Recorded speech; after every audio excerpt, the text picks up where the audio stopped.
নমস্কার, জি 24 ঘন্টা ডিজিটাল পেজে আমি অয়ন বিধাননগরের করুণাময়ী বাস টার্মিনাস থেকে আপনাদের স্বাগত জানাই। বাস টার্মিনাসে একটা বাসের মধ্যে আমরা দাঁড়িয়ে কথা বলছি।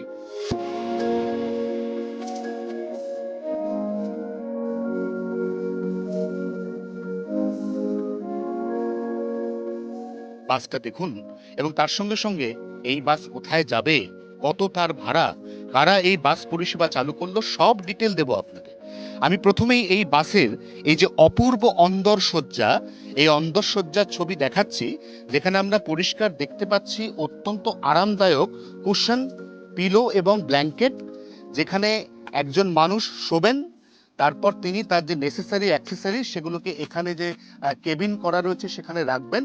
এখানে হেডফোন আলাদা করে দেওয়া হয়েছে, দেখুন এখানে আলাদা করে হেডফোন দেওয়া হয়েছে, কারণ টেলিভিশনে যা চলবে, ওই যে দেখুন টেলিভিশন, এই টেলিভিশন স্ক্রিনে যা চলবে, অর্থাৎ আপনি যে সমস্ত ওটিটি অ্যাপ আপনার মোবাইলে ক্যারি করছেন, এই সমস্ত ওটিটিকে আপনি স্ক্যানার দিয়ে সঙ্গে সঙ্গে এনে ফেলতে পারবেন এই টেলিভিশনের পর্দায়, এবং তারপর আপনি এখানে হেডফোনে সেই টেলিভিশনের যে শো, সেই ওটিটির যে নির্দিষ্ট ওয়েব সিরিজ আপনি দেখতে দেখতে অনায়াসে যাত্রা করবেন। একদিকে ডাবল বেড, একদিকে সিঙ্গেল বেড, এখানে আমরা দেখতে পাচ্ছি আপার টিয়ার এবং লোয়ার টিয়ার এখানে ব্যবস্থা রাখা হয়েছে। এবার প্রশ্ন, এই বাসগুলি চালাবে কারা? এই বাসগুলি চালাবে শ্যামলী পরিবহন, যারা বাম জমানায় পশ্চিমবঙ্গ থেকে বাংলাদেশ পর্যন্ত বাস চলার ছাড়পত্র পেয়েছিল। তারপর বিগত 15 বছরের তৃণমূল জমানায় তারা একাধিকবার রাজ্যের পরিবহন দপ্তরের কাছে আবেদন জানিয়েছিল যাতে তাদেরকে এই যে রুট ট্রান্সপোর্ট, অর্থাৎ কলকাতা থেকে দেশের অন্যান্য বড় শহর, এখানে বাস পরিষেবা চালুর অনুমতি দেওয়া হোক। তা নিয়ে বিস্তর টালবাহানা, বিস্তর লাল ফিতের ফাঁস, আজ আসুন কাল আসুন, অমুক জায়গায় দেখা করুন, অমুক জায়গায় দরখাস্ত দিন, এই করতে করতে কাজের কাজটা আর এগোয়নি। রাজ্যের নতুন পরিবহন মন্ত্রী অর্জুন সিং এসে প্রথমেই জানিয়েছিলেন যে তিনি বাস পরিষেবার উপর সর্বাধিক গুরুত্ব দেবেন।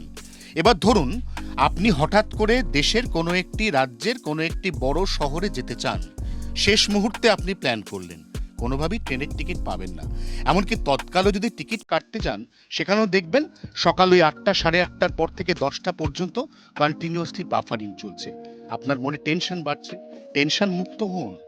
এই বাস সংস্থা তারা পরিষ্কার বলছে যে দরকার হলে দিনের দিন অনলাইনে টিকিট কেটে বাস ছাড়ার আধ ঘন্টা আগে চলে আসুন এই বাস টার্মিনাসে।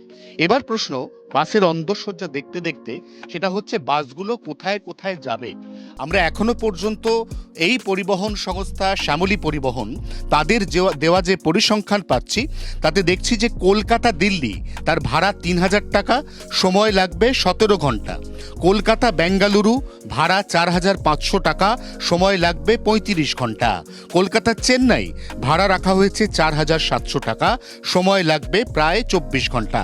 কলকাতা পুরী, এটা স্পেশাল ভলভো, এখানে ভাড়া 2000 টাকা, সময় লাগবে মাত্র 7.5 ঘন্টা। এই বাসগুলিতে আরামদায়ক ব্যবস্থা রয়েছে, রয়েছে বায়ো টয়লেট, বালিশ, চাদর, ব্ল্যাঙ্কেট, যেমনটা আপনাদের দেখালাম, ওটিটি দেখার সুযোগ, এবং তার সঙ্গে রয়েছে মিনি স্ন্যাক্স বার। সব মিলিয়ে এই অসাধারণ ব্যবস্থাপনায় একেবারে টেনশন মুক্ত হয়ে, ঝঞ্ঝাট মুক্ত হয়ে, অলমোস্ট সাসপেনশন ফ্রি, অর্থাৎ ঝাঁকুনিবিহীন এই বাসে অনায়াসে আরামদায়কভাবে শুয়ে আপনি পৌঁছে যান আপনার গন্তব্যে জি 24 ঘন্টার জন্য। ক্যামেরায় নবীনের সঙ্গে অয়ন, কলকাতা।